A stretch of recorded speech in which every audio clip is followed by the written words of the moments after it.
இயேசு கிறிஸ்துவின் இனிய நாமத்தினாலே உங்களுக்கு என் அன்பின் வாழ்த்துக்கள். இந்த நல்ல நாளை காண செய்த தேவனுக்கு மகிமை உண்டாவதாக, ஸ்தோத்திரம் உண்டாவதாக. இந்த நாள் ஒவ்வொருவருக்கும் ஆசீர்வாதமாய் பிரயோஜனமாய் காணப்படுவதாக.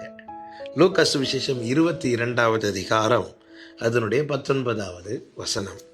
பின்பு அவர் அப்பத்தை எடுத்து ஸ்தோத்திரம் பண்ணி அதை பிட்டு அவர்களுக்கு கொடுத்து, இது உங்களுக்காக கொடுக்கப்படுகிற என்னுடைய சரீரமாய் இருக்கிறது, என்னை நினைவு கூறும்படி இதை செய்யுங்கள் என்றார். கர்த்தருடைய பரிசுத்த நாமம் மகிமைப்படுவதாக. இயேசு கிறிஸ்து காட்டிக் கொடுக்கப்பட்ட அந்த ராத்திரியிலே செய்த காரியம், பஸ்காவை ஆசரிக்கிறார். சீஷர்களுடைய கால்களை கழுவி அவர்களுக்கு தம்முடைய சரீரத்தின் அடையாளமாக அப்பத்தை எடுத்து அவர் ஸ்தோத்திரம் பண்ணி அதை பிட்டு கொடுக்கிறார். அப்பத்தை உடைத்து அதை கொடுக்கிறார். உடைக்கப்பட்ட அப்பத்தின் துணிக்கை பெற்றுக்கொண்ட ஒவ்வொருவருக்கும் ஆசீர்வாதமாயிருந்தது, பிரயோஜனம் உள்ளதாயிருந்தது. இந்த நாளில் என்னை கேட்டுக்கொண்டிருக்கிற அன்பு சகோதரா சகோதரி, தேவனுடைய கரத்தினால் உடைக்கப்பட்ட அப்பத்தின் துண்டு அதை பெற்றுக்கொண்டவர்களுக்கு பிரயோஜனமாய் ஆசீர்வாதமாய் இருக்குமானால், தேவ கரத்தினால் உருவாக்கப்படுகிற நம்முடைய வாழ்க்கை எவ்வளவு பிரயோஜனம் உள்ளதா இருக்க வேண்டும். இதோ களிமண் குயவன் கையில் இருக்கிறது போல நீங்கள் என் கையில் இருக்கிறீர்கள் என்று கர்த்தர் எரேமியா தீர்க்கதரிசியை கொண்டு சொல்லி இருக்கிறார். இந்த நாட்களில் அந்த வார்த்தை அதிகமாய் தியானிக்க வைத்துக் கொண்டிருக்கிறார். என்னை கேட்டுக்கொண்டிருக்கிற அன்பு சகோதரா சகோதரி, சில நேரத்தில் கர்த்தர் உங்களை உடைப்பது போல தோன்றலாம். அவர் உடைப்பதும் அவர் உருவாக்குவதும் எதற்கு தெரியுமா?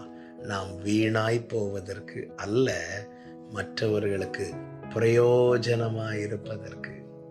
எனவேதான் அப்போஸ்தலனாகிய பவுல் கொரிந்தியருக்கு எழுதும்போது 2வது நிருபம் 1 அதிகாரத்தில் இப்படி சொல்லுகிறார், எங்களுக்கு நேரிட்ட உபத்திரவங்கள் உங்களுக்கு ஆறுதலாயிருக்கும்.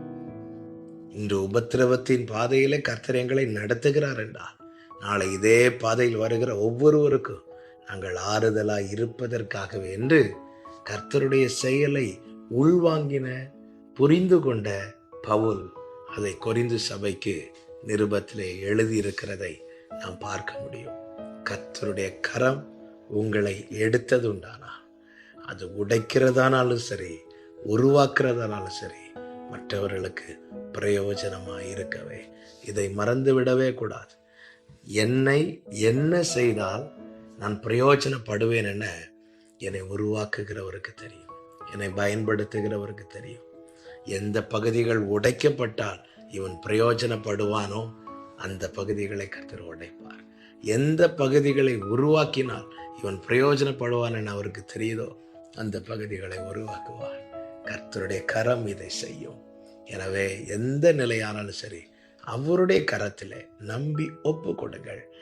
உங்களை கர்த்தர் பிரயோஜனம் உள்ளவர்களாய் மாற்றுவாராக. ஜெபிக்கலாமா? எங்கள் நல்ல தகப்பனே, அப்பிரயோஜனமான எங்களை கரங்களில் எடுத்து பிரயோஜனப்படுத்துகிற உங்களுடைய கிருபைகளுக்காக ஸ்தோத்திரம்.